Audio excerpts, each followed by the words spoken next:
las arcaeas, bacterias, eucariotas, etcétera, etcétera. La diferencia que hay tanto en eucariotas como en bacterias, en procariotas, es importante que se conozca. Tengo algunas imágenes. A nivel de organelos, funciones, estructuras, es lo básico que tienen que saber con relación a la parte introductoria de estos primeros temas. Luego continuamos con membrana celular, la estructura, funciones y mecanismos de transporte, el citoplasma, el citoesqueleto y sus organelos. Entonces, en este apartado se lleva todo lo que son compuestos moleculares que forman parte del citoesqueleto y las funciones de los organelos. Es importante que sepan la composición a nivel de organelos en células eucariotas, las diferencias que hay entre eucariotas y plantas y las funciones de cada organelo. Entonces, es otro tema bastante importante que se tiene que abordar. Aparte de eso, se va a tocar también todo lo que son componentes del núcleo celular, cromatina, cromosomas, de qué están hechos los cromosomas, la cromatina, cuáles son las diferencias entre cada uno de ellos. Aquí se muestra un poco todo lo que es la estructura de la membrana celular, que es el tema 7, ¿no? Las funciones, qué función cumple la membrana celular en los sistemas biológicos, de qué está constituido, los organelos, importantes funciones, ¿no? Mitocondrias, retículo, aparato de Golgi, todas las funciones de los organelos, tanto en eucariotas, plantas. Luego pasamos al siguiente contenido, que son características de la reproducción celular. En este punto se habla de reproducción directamente, ya sea desde el punto de vista asexual, lo que es esporulación, gemación, la reproducción de células somáticas, mitosis, que es un tema también bastante importante que tienen que conocer, y la reproducción de células sexuales por meiosis. Entonces, esos dos procesos es importante que sepan las diferencias entre mitosis, meiosis y la reproducción asexual. Una vez que ya entramos al tema de reproducción, pues pueden aprovechar y leer el tema de gametogénesis, cómo se originan los gametos sexuales, cuál es el proceso por el cual se dan origen a estas células. Y una vez tocando el tema de reproducción, pues podemos estudiar la parte de genética y herencia, lo relacionado con la nomenclatura de los genes, cómo se escriben genes dominantes, recesivos, y las leyes de la herencia mendeliana, que es lo básico de la segregación genética, ¿no? De lo que es la herencia y genética y herencia en general. Entonces, eso es la parte de reproducción, ¿no? Reproducción celular, células somáticas, sexuales, gametogénesis, diferencias entre mitosis, meiosis, todo el tema de herencia genética, las leyes de Mendel y la nomenclatura genética. Aquí tienen una imagen, ¿no? De más o menos un poco lo que es la mitosis. Es importante que sepan el nombre de las fases, todo el proceso general de cómo ocurre la mitosis y obviamente su contraparte, la meiosis. Pasamos a la siguiente parte, composición química. En esta parte se habla principalmente de todas las biomoléculas de los seres vivos, inorgánicas, desde las sales minerales, la importancia del agua en los organismos vivos, en la célula. Las biomoléculas orgánicas, pasamos de la composición química inorgánica a la composición orgánica. Desde ese punto se pueden hablar ya de moléculas orgánicas como los que están mencionados ahí, carbohidratos, lípidos, proteínas, ácidos nucleicos y vitaminas. Es importante que conozcan los componentes de qué están hechos los carbohidratos, las principales moléculas que hay de almacenamiento en las células, cuáles son los principales componentes de los lípidos, qué tipos de lípidos existen, las proteínas de igual manera, cuáles son las unidades de formación de una proteína, qué son los aminoácidos, qué es un nucleótido en el tema de los ácidos nucleicos, de qué está hecho el DNA, cuál es la diferencia entre el DNA y el RNA, y las vitaminas, de acuerdo a su clasificación, principalmente en hidrosolubles, liposolubles, que conozcan los ejemplos de qué vitaminas son las más importantes y su función. Por otro lado, tenemos el tema 14, que es la experiencia práctica de laboratorio de la identificación de carbohidratos, lípidos, proteínas en los alimentos, las pruebas básicas para poder identificar la presencia de estas macromoléculas en alimentos. Aquí tenemos algunas imágenes de lo que constituye este apartado del contenido que se va a evaluar. Tenemos todo lo que son los compuestos inorgánicos en los seres vivos, ¿no? Aminoácidos, lo que son sales, etcétera, etcétera. Y cómo a partir de estos compuestos básicos se van formando las macromoléculas, proteínas, lípidos, carbohidratos, DNA. Es importante eso. Tema de macromoléculas, lo que les había mencionado antes, ¿no? Las diferencias que existen entre las distintas macromoléculas, como en el caso del almidón, la celulosa, etcétera, de que están hechos los aminoácidos, todo eso. Pasamos a la siguiente. Expresión génica es otro tema importante. De la expresión génica es importante que conozcan estos procesos, desde la replicación, transcripción, traducción. Se refiere un poco al dogma de la biología celular, que es lo que tienen que conocer, los procesos. Luego entramos a características del metabolismo. Aquí nos metemos un poco en el tema metabolismo, tipos de metabolismos en la célula, diferencias entre anabolismo, catabolismo, el anabolismo en heterótrofos y autótrofos, es importante diferenciar eso. ¿Qué es la respiración celular, aerobia, anaerobia? ¿Qué es la fermentación? Las diferencias entre la fermentación y la respiración celular. Es eso lo que se va, esos son esos temas los que se van a evaluar en esta parte de la asignatura de biología. Tenemos luego obtención de energía, ¿no? A partir de los carbohidratos, los ciclos catabólicos más comunes y conocidos, entre ellos están ahí mencionados la glucólisis, la glucólisis, ciclo de Krebs y la fosforilación oxidativa. Esos 3 ciclos es importante que los conozcan, sobre todo a nivel general, ¿no? No se preguntarán las reacciones específicas, pero sí es importante que conozcan los puntos clave de estas reacciones. Y eso está bastante detallado en los libros de biología que ustedes llevan en secundaria. Por último, tenemos la experiencia práctica de laboratorio de la fermentación de la levadura, el típico experimento por ejemplo, de la elaboración del pan, básicamente, es lo que se va a tocar un poco. Entonces, eso es lo que va a entrar en esta última parte del metabolismo. Entonces, las principales rutas, no es necesario que se estudien todas, ¿no? Están ahí detalladas en el contenido, glicólisis, ciclo de Krebs y fosforilación oxidativa. Entonces, aquí simplemente les muestro un poco algunos de los diagramas o imágenes que van a encontrar reiterativamente en la mayoría de los libros de biología que tienen anexados ahí en la bibliografía sugerida. Entonces ahí tienen varios libros, pueden utilizar, no sé, alguno de los libros como base, como guía para poder abordar cualquiera de estos temas, que está bastante detallado en el contenido. Entonces es básicamente lo que les puedo mencionar con relación a esta parte de biología. Va a entrar en todo el contenido, todo lo que he desarrollado aquí se va a evaluar. Las preguntas van a estar distribuidas de tal manera que abarquen todo el contenido, desde el tema 1 hasta el tema 25. Si no me equivoco, está numerado de esa manera. Voy a poner nuevamente el documento en Word. Entonces, se va a abarcar todos los temas. Por un lado, las preguntas son de selección múltiple. Nuevamente, son 5 opciones. Ustedes tienen que leer bien la pregunta y elegir la respuesta correcta. Solo va a haber una respuesta correcta en cada pregunta. Y eso es importante que tomen en cuenta. No hay desarrollo, no hay nada. Solo es selección múltiple y el contenido es netamente teórico. Entonces, esa es un poco la parte de la explicación del contenido que va a ingresar. Como les mencioné, la información está en el documento que les han pasado. Entonces, yo solo he incluido algunas imágenes y demás, un poco para que se entienda las cosas importantes, pero después lo demás tiene la bibliografía y las referencias. Sobre la base de esta explicación, no sé si tienen alguna consulta o alguna duda sobre todo cómo se va a evaluar, ¿no? El contenido está ahí ya detallado, entonces no hay ninguna otra cosa adicional que vaya a ingresar, simplemente hay que enmarcarse en lo que está en el contenido, está descrito ahí bastante de forma clara, entonces no es necesario abordar ningún otro tema.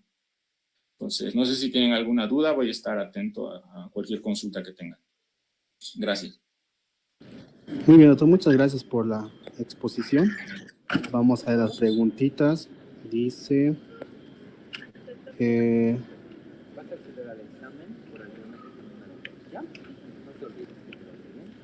con esos temas que son amplios, ¿cuántas preguntas habrán en biología en el examen? Dice. Con relación a la distribución de las preguntas, no las tengo todas, no están todavía definidas. De hecho, eso se va a hacer en la comisión. Se va a definir bien el número de preguntas, tanto para todas las asignaturas, ¿no? Matemáticas, biología. Cada asignatura va a tener su banco de preguntas. Gracias. De ahí se va a seleccionar un número que va a estar, digamos, determinado por la comisión. Lo que yo les puedo decir es simplemente que en el banco de preguntas está abarcado todo el contenido que he mostrado, ¿no? Es esto que está en la pantalla. A ver, voy a volver a compartir nuevamente. Entonces, las preguntas abarcan todo esto que está en el documento que ustedes tienen en la plataforma. Ya de ahí se va a definir luego el número de preguntas.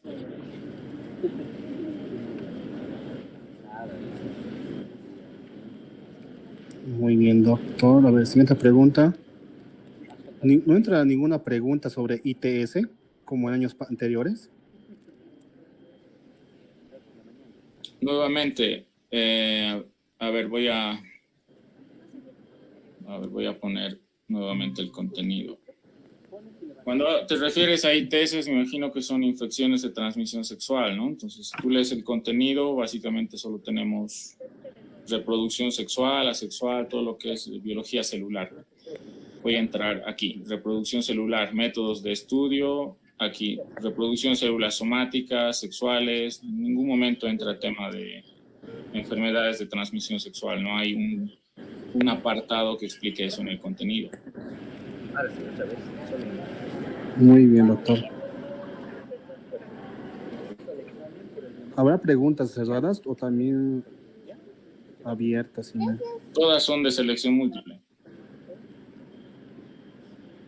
¿A qué se refiere con el experimento de la levadura?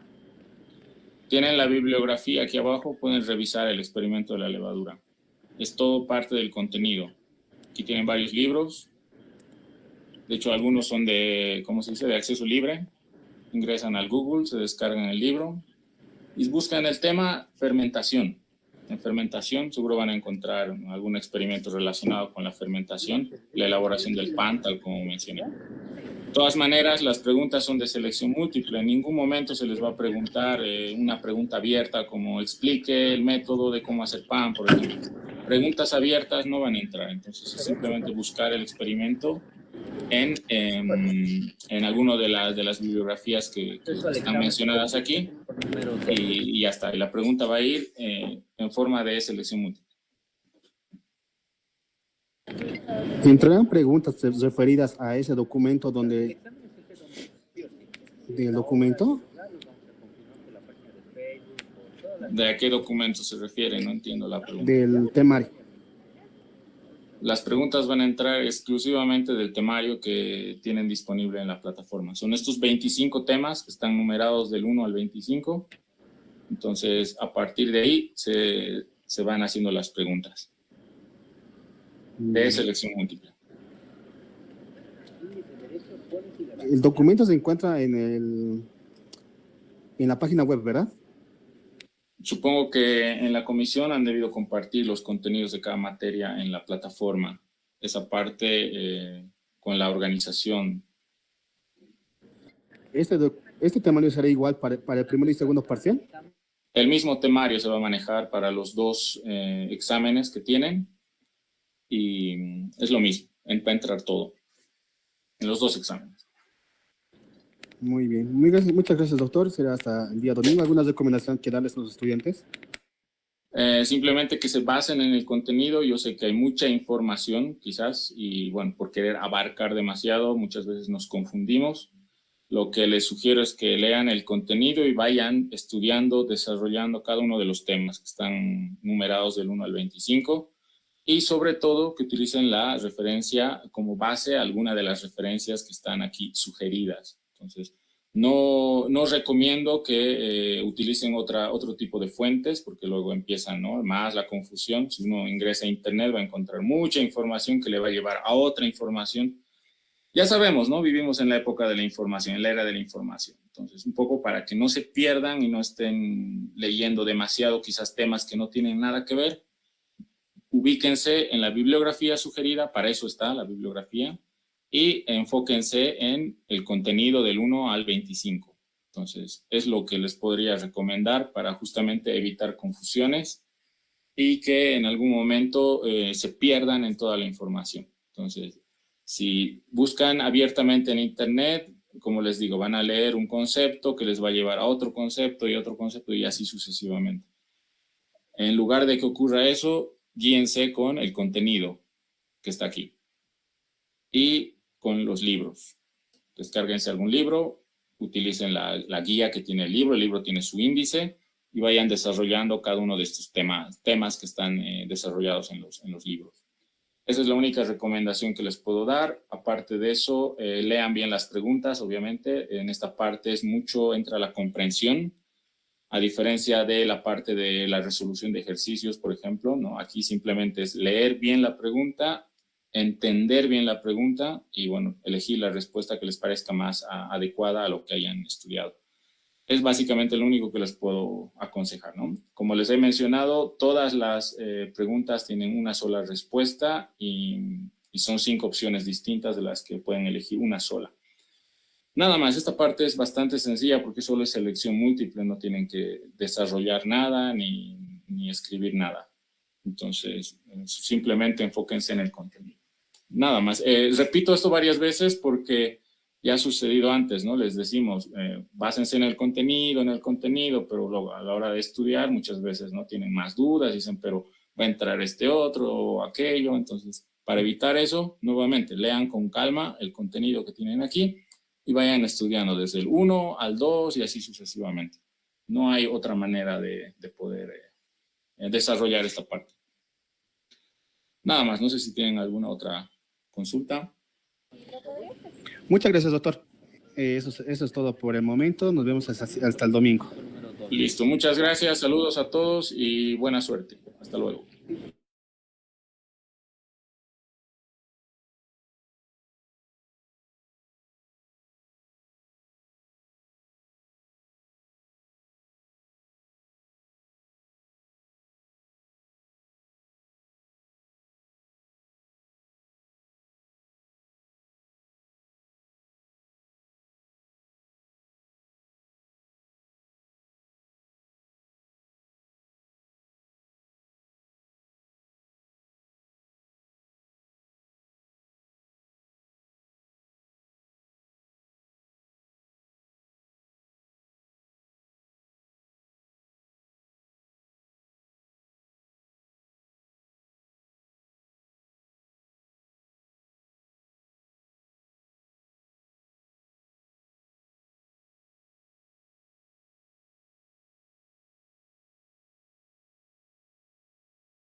Ok.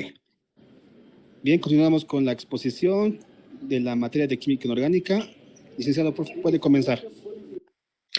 Gracias, muy buenas tardes a todos los postulantes. En esta oportunidad voy a explicar el contenido analítico de la materia a evaluar. En este caso, la materia que vamos a evaluar es química inorgánica. Y bueno, para empezar, ¿qué podríamos decir de la química inorgánica? Lo primero que el postulante debe saber es el alfabeto y la gramática de un químico. ¿A qué me refiero? Muchos dicen que el alfabeto y la gramática de un químico es la nomenclatura. ¿Sí? Porque con la nomenclatura nos vamos a poder comunicar entre los distintos profesionales del área de química. ¿Eso qué involucra? El área de ciencias farmacéuticas y de bioquímica. Entonces, nos podemos comunicar eficazmente a través de la nomenclatura. Este es el contenido analítico que se va a evaluar en la prueba del domingo. Y ahí que podemos ver, van a entrar números de oxidación, nombres de fórmulas, y empezamos con compuestos binarios, de óxidos básicos, neutros, salinos, anfóteros, peróxidos, hidruros metálicos, no metálicos, y entre los no metálicos están los ácidos hidrácidos, si recordamos. Además están los compuestos ternarios, como los hidróxidos, ácidos oxiácidos, ácidos polihidratados, perácidos, peroxoácidos, tioácidos. Posteriormente tendríamos que saber la parte de radicales, como los iones monoatómicos, poliatómicos, y posteriormente acabaríamos con las sales aloideas y oxisales. Entonces, como estábamos indicando anteriormente, la nomenclatura química es el lenguaje a través del cual podemos comunicarnos entre los distintos colegas. Por ejemplo, vean, usted cuando entre a primer semestre, que aprueba su examen o la prueba de eficiencia académica, seguramente en laboratorio se va a encontrar con distintos reactivos. Por ejemplo, vean, acá tenemos un reactivo y usted tiene que poder reconocer el reactivo, a qué familia pertenece y, tal vez lo más importante, usted tiene que poder nombrar. Bueno, creo que aquí no hay mucho mucha complicación. Seguramente ya muchos deben saber que es el ácido sulfúrico. ¿Sí o no?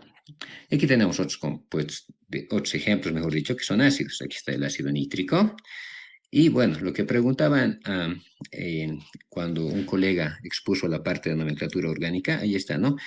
El ácido ortofosfórico o simplemente ácido fosfórico, ácidos polihidratados, ¿verdad? Y bueno, con seguridad, aparte de compuestos inorgánicos en laboratorio, va a toparse con algún compuesto orgánico, que por ejemplo ahí está el ácido acético o ácido betanoico, si es que quiere usar la nomenclatura UPAC.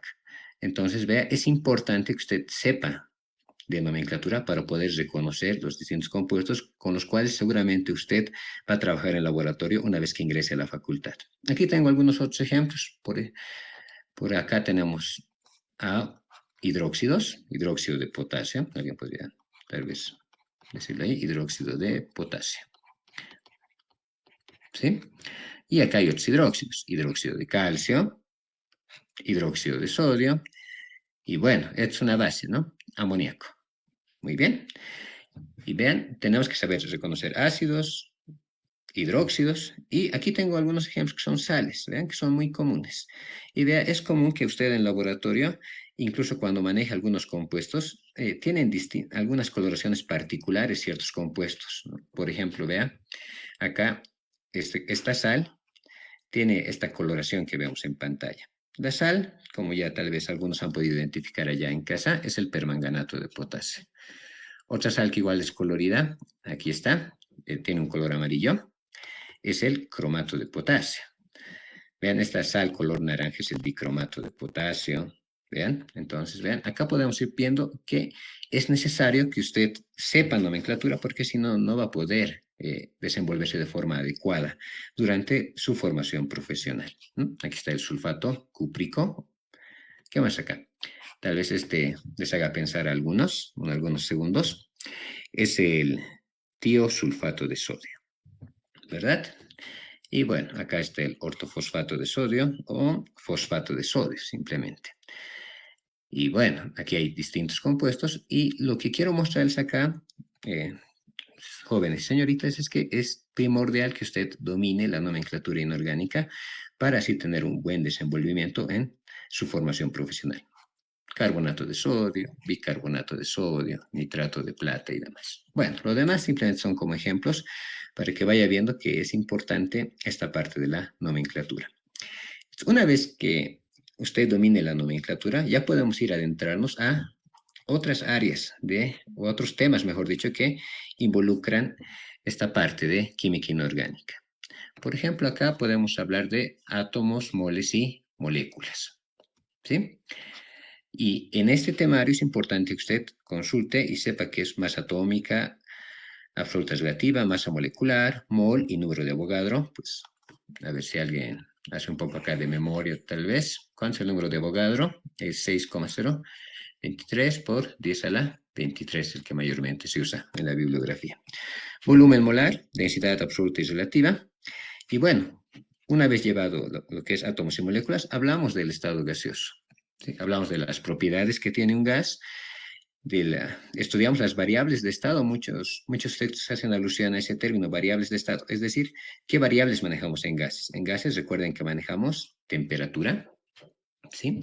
Recuerde usted que tendría que saber convertir de una escala a otra en temperatura, ¿verdad? La temperatura puede medirse en grados centígrados, en grados Fahrenheit, en grados Kelvin y en grados Rankine. Y bueno, aparte de saber eso, tendría que saber la conversión entre escalas de temperatura. Bueno, si alguien recuerda, dice, esta es la forma de convertir escalas de temperatura, ¿no? Acá es igual a Kelvin menos 273 sobre 5. Y aquí es igual a Rankine menos 492 sobre 9. Son cosas básicas que el postulante tiene que saber para tener un buen desenvolvimiento durante su futura formación profesional. En gases se habla bastante de temperatura, también hablamos de presión. Presión dicen que es la fuerza ejercida por unidad de área. Y además debemos saber algunas conversiones o relaciones de presión. Usted recuerde que la presión puede medirse en atmósferas, que lo denotamos así. Una atmósfera equivale a 760 milímetros de mercurio. En el sistema internacional la presión se mide en pascales y equivale a 101.325 pascales. Y bueno, algunas conversiones que usted igual seguramente ya la ha estudiado para esta última fase, para estos días ya del examen. También hablamos de volumen, que es el espacio que ocupa un cuerpo, y también hablamos de número de moles, que se denota con una N minúscula y la podemos hallar mediante la relación entre la masa y el peso molecular. Entonces, una vez que vemos las variables con las cuales usted puede describir el estado gaseoso, hablamos de leyes volumétricas, leyes empíricas, algunos le llaman a ley de Boyle, Charles, Gay-Lussac, y la ley combinada.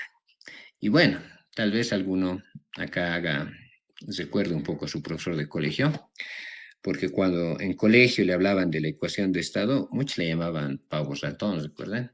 ¿Por qué? Porque era una regla memotécnica, ¿no? Si alguien recuerda, pues, esto no es una demostración formal, ¿no? Pero es una regla memotécnica para la ecuación de estado. Simplemente, seguramente en su colegio su profesor le decía esto, ¿verdad? ¿Por qué le llaman pavo ratón? Porque si esto fuera una expresión algebraica, si lo que acabo de escribir fuera una expresión algebraica, A se iría con A y la O se iría con O. Y bueno, ¿qué me quedaría? P de presión, B de volumen es igual a R, que es la constante universal de los gases, temperatura por número de moles, que es la ecuación de estado, ¿no? Es una regla memotécnica, por eso muchos en colegio le llaman pavo ratón. Y bueno, R es una constante, la constante universal de los gases, y como es constante, pues se pide al estudiante que sepa de memoria sus valores. Que ahí le doy alguna referencia que seguramente ya los he revisado en algunos textos. Posteriormente a la ecuación de estado, hablamos de soluciones. Y es importante este capítulo para un profesional en el área de las ciencias farmacéuticas y bioquímicas, ya que constantemente van a ir manejando soluciones, ¿sí? Ya sean en forma sólida, líquida o gaseosa. Y hablamos también de tipos de soluciones, pueden ser diluidas, concentradas, saturadas y sobresaturadas. ¿Cómo podemos medir la concentración de una solución? Pues acá está, ¿no? Podemos medir en porcentaje masa, porcentaje volumen, ppm o partes por millón, molaridad, normalidad, molalidad y fracción molar. También tendríamos que hablar de la solubilidad y acerca de la dilución, ¿no? Entonces, vean, es importante esta parte. A ver, por ejemplo, acá, si se puede observar mi pantalla, acá en esta pequeña simulación tenemos agua y le podemos agregar dicromato de potasio. Les había comentado que el dicromato de potasio en solución tiene un color naranja, ¿vean? Es aquí, si vemos, a ver, para que me sigan un poco. Aquí está la cantidad de soluto, la cantidad de dicromato de potasio, y ahora hay 0 moles, ¿no? Es decir, solamente hay agua aquí, en lo que tenemos en nuestro vaso de precipitados, y el volumen del solvente que es agua es medio litro, ¿no? Ahí está medio litro. Entonces, ¿qué pasa si yo voy subiendo esta flechita? Pues voy a ir agregando dicromato de potasio, y lo que me va a mostrar aquí el resultado es la molaridad, ¿vean? La concentración de la disolución, aquí están mis resultados. Como no hay nada de dicromato, es 0 molar, dicen, ¿vean? Entonces podemos agregar un poco de dicromato, ¿vean? 0,015 moles. Su molaridad es 0,03. Voy agregando más y vean, va cambiando la coloración, ¿sí? Y voy agregando más moles y va cambiando la molaridad. Recuerden que la molaridad, ¿sí? La molaridad, ¿cómo se calcula? Hablando como un simple ejemplo de una unidad de concentración, la molaridad se calcula como el número de moles de soluto, por cada litro de solución, en un litro de solución. Entonces, vean, es una forma sencilla de hallar la molaridad teniendo los moles del soluto y el volumen de la solución. ¿Qué más tenemos por acá? Tenemos propiedades de las disoluciones, disminución de la presión de vapor, descenso crioscópico, aumento bulloscópico, ley de Raoult y presión osmótica. Posteriormente, otro tema a evaluar es cinética y equilibrio químico. Ahí hablamos de velocidades de reacción, la ley de acción de masas, constantes de equilibrio que son Kc y Kp, y equilibrio químico en ciertos procesos productivos. Y finalmente, el último tema es equilibrio ácido-base. Ahí vemos teorías ácido-base, teorías de Arrhenius, de Bronsted y de Lewis. Escalas de pH y pOH, así como indicadores ácido-base. Por ejemplo, si Si usted puede ver aquí un poco la pantalla. Entonces, ¿qué podemos ver acá? Acá tenemos distintos ácidos, ¿ven? Y aquí hablamos ya de concentración. Y les comentaba en laboratorio, usted cuando empiece su carrera universitaria, pues seguramente va a preparar distintos compuestos con distintas concentraciones. Por ejemplo, vean, aquí yo puedo tener una alícuota de ácido clorhídrico 0,1 molar, saco 50 ml acá, y bueno, si alguien recuerda, es un ácido fuerte, puede calcular su pH, menos logaritmo de 0,1 sería, ¿no? Menos logaritmo decimal, eso le tendría que dar 1. Aquí estoy moviendo un pHímetro y ven, ahí está, 1. Entonces recuerde que lo fascinante de la química y de la física y las ciencias experimentales es que todo lo que usted calcula teóricamente, usted va a ir al laboratorio y va a comprobar que todo cálculo teórico pues, va a comprobarse en laboratorio. ¿Sí? Entonces lo bonito e interesante de la química y la física y las ciencias experimentales. Seguramente en primer semestre va a hacer bastante laboratorio y va a quedar más fascinado de lo que está ahora de esta hermosa carrera, ¿no? De estas dos carreras. Aquí tengo algo de ácido acético en ácido débil, pues ahí está su pH, ¿no? Es un pHímetro. Y bueno, vean, ahí podemos ir calculando distintos pHs. Usted puede calcularlo de forma teórica allá en casa y podemos ir de esa forma trabajando.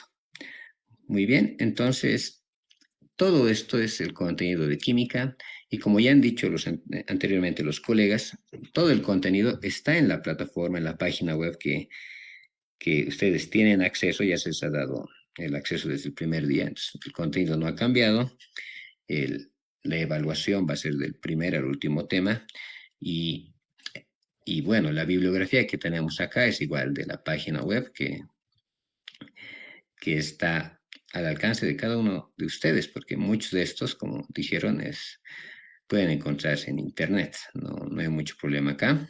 Lo único que yo podría decirles es que den un repaso a todo lo que está en el contenido analítico, ya que todo eso va a ser de gran utilidad y es parte del examen que se va a realizar el día domingo. ¿Sí? Bueno, con esto podría acabar la parte de introductoria y de presentación de la materia y estoy atento a sus comentarios y dudas. Gracias. Muchas gracias, licenciado. Bien, vamos con las preguntitas. Comenten en este momento, voy a leerles uno por uno, no se aloquen.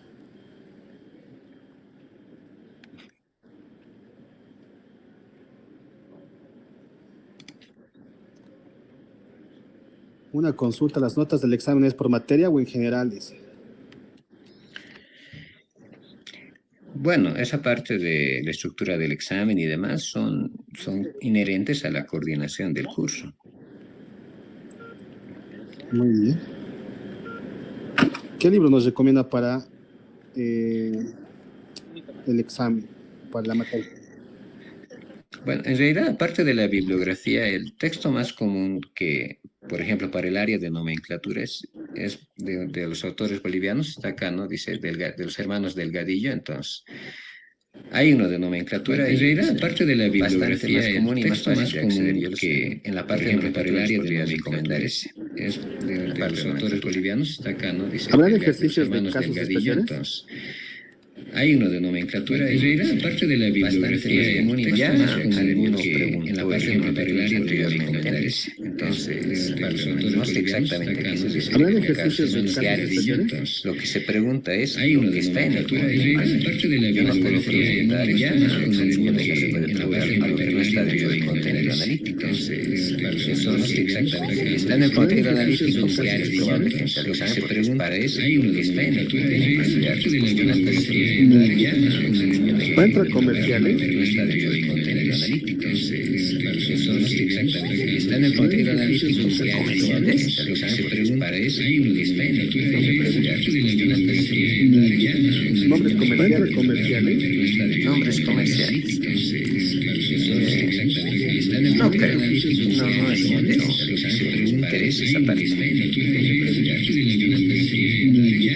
¿Nombres Así que solamente nomenclatura, perdón, la nomenclatura de no nombres comerciales, seguramente sí, muchos, por ejemplo, el ácido clorhídrico le echan ácido muriático y demás. Seguramente tal vez me preguntan por eso. Así que solamente nomenclatura clásica, no nombres comerciales, seguramente sí. ¿Serán los mismos temas para el primer y segundo cuatrimestre? Volviendo a repetir la respuesta que es muy repetitiva para todos los colegas, todos hemos intentado en todas las asignaturas para entrar en el primer parcial todo el contenido. Volviendo a todas las asignaturas, la respuesta que es, bueno, valga la aclaración, pues repetitiva para todos los colegas, todos hemos intentado en todas las asignaturas Puedes saber.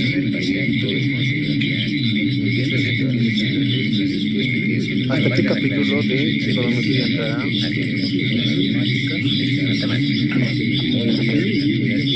Puedes saber. Muy bien. ¿Alguna pregunta más que tengan? ¿Hasta qué capítulo de trigonometría entrará?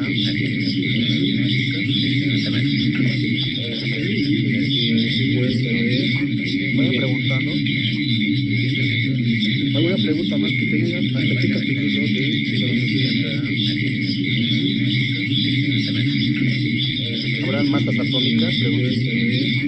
Vayan preguntando. Si en alguna parte yo requiero que calculen el peso molecular, se le va a dar ese dato en la pregunta misma. No es necesario que sepan de memoria las masas atómicas.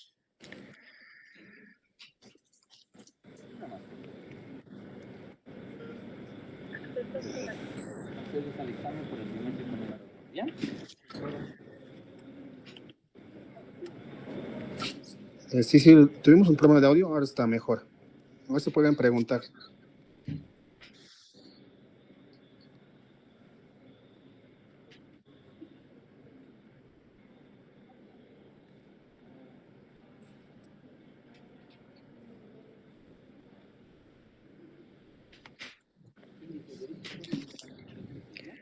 De todas maneras, va a estar guardado la sesión. Pueden volver a escuchar o ver la presentación del licenciado, pueden volver a ver y sin problemas. La bibliografía, ¿podría repetir, por favor? Dice. Les repito, la bibliografía es la que está en la página web, no ha cambiado nada, solamente que alguien me preguntó para nomenclatura y yo les recomendé de los hermanos Delgadillo, de nomenclatura inorgánica. Pero la nomenclatura que ven en pantalla y demás es la que está en la página de la facultad.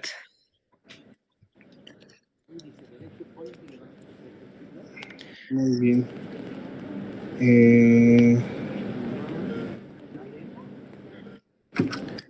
¿Será selección múltiple? Así es. Eso ya lo han indicado los colegas, ¿no?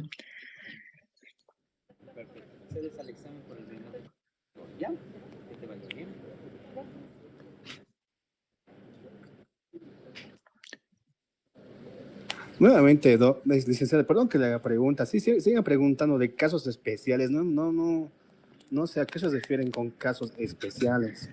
¿Entrará casos especiales? Dice. A ver, bueno, repetimos a los postulantes que aquí está nomenclatura inorgánica y los temas a evaluar. Cuando expuso el colega acerca de nomenclatura, bueno, perdón, acerca de química orgánica, le han preguntado casos de ácidos polihidratados. ¿Va a entrar acá? Está dentro del temario, ¿no? Meta, piro y orto. Algunos le llaman casos especiales peroxoácidos y demás, pero si está en el temario, pues es probable que entre, porque está dentro del temario. Ahora sí, no sé exactamente a qué se refiere con un caso especial, la verdad, si me diera más pautas el postulante, podría responder de una manera más adecuada, ¿no? Les repito, entra lo que está en el temario, no va a entrar cosas que no están acá. Eso sí es importante hacer hincapié. Entrará nombres, dijo que entrará poco, ¿no? Licenciado, nombres comerciales nuevamente. Nombres comerciales no es algo que, les repito, que sea de importancia en esta parte. Yo no voy a preguntar esa parte, si quieren que sea más específico. No, no es de importancia para acá. Sí, sí, sí, nomenclatura sí, pero lo demás, no, la verdad, ¿no? Por ejemplo, Siga, es, licenciado, mm, claro, tal vez algunos dicen nombre comercial, yeso, algunos dicen, ¿no? Ah, sulfato de calcio, dihidratado, es un nombre comercial. Sí, eso tal vez dice el pues, es nombre comercial. ¿Por qué nombre comercial? Porque se lo conoce así en el lenguaje común, pero esto en el lenguaje químico es sulfato de calcio dihidratado. Los nombres comerciales, les repito, no son algo que sea objetivo de esta parte. Me interesa más la nomenclatura como tal. Eso sí les podría adelantar para que quede claro esa parte, por favor.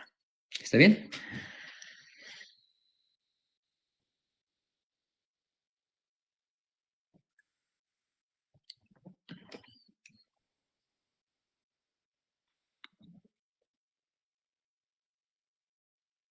Vamos con última pregunta. Dice, ¿se deberá memorizar todas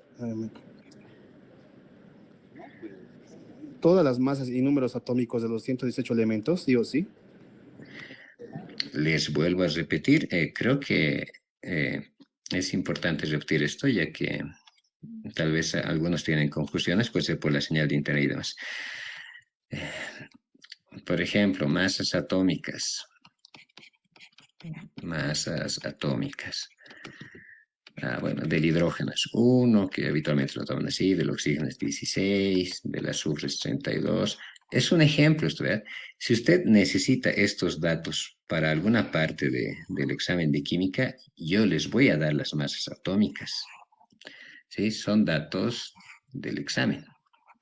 Si yo requiero que usted haga algún cálculo con pesos moleculares y demás, estas masas atómicas se les va a dar en el examen. No es necesario que usted se memorice. Sí, eso valga la aclaración. Si necesitan masas atómicas en la pregunta, yo les voy a dar esas masas atómicas en la pregunta. No es necesario que se memoricen. Obviamente hay algunos que se memorizan porque practican bastante y demás, pero no es un requisito. Si necesitan ese dato para la resolución de una pregunta en particular, ese dato va a estar en la pregunta. Así que no es que es necesario que se memoricen. Vuelvo a repetir eso, por favor.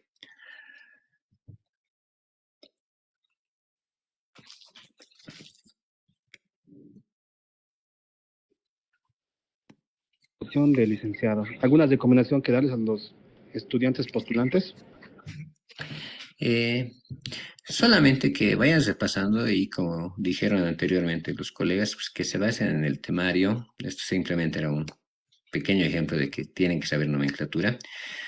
Y aparte de nomenclatura, no es solo nomenclatura, recuerden, en inorgánica, es átomos y moléculas, es gases y demás, ¿no? Entonces, hay bastantes textos que le pueden ayudar.